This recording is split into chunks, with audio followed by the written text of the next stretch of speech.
koliko prkača probate na jednoj prkačijadi? Pa znate šta, ja mislim da ćemo danas 70-60.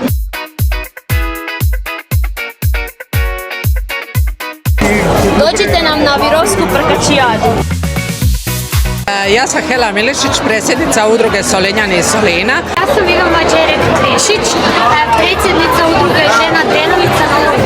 Ovdje se jako ugodno osjećamo i donijeli smo naše delicije, naše dalmatinske kolače, naš soparnik.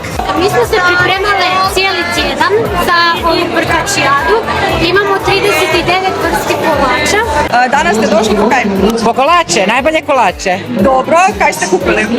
Kupila sam miješane kolače od udruge Žena Hampovica. Koji su vam najdraži?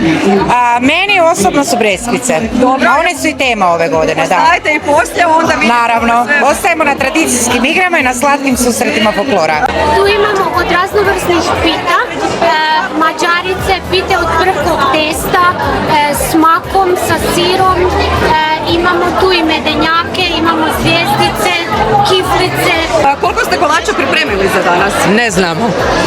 Svaka članica, ne samo članica koja je došla ovdje, nego i članice koje su ostale u Solinu su pravile kolače za ovu manifestaciju. Koja vam je uloga danas? Dragica Lukin, uloga mi je danas u povjerenstvo. Evo.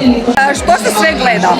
Pa gleda se vizualan izgled, gledaju se namirnice, da li su odavde, naše namirnice iz ovog okruženja. Gledamo kako su način rada, da li je složenost prkača ili ne. Gledamo sklad boja i ukus koji nam je najbitniji, znači neki 50% od sveg teg otpada na ukus. Po čemu su vaši prkači drugačiji od naših? Pa i nisu puno. I naši se rade od masla, brašna, jaja, šećera. Jedino mi imamo specifične naše dalmatinske rafiole koje su i naš krokanat. To je specifično za naše područje, a ovo ostalo je tu slično. Ja bih jednu lijepu poruku dala. Dragi naši ljudi, jedite ove naše prkače, kolače jer su zdravi.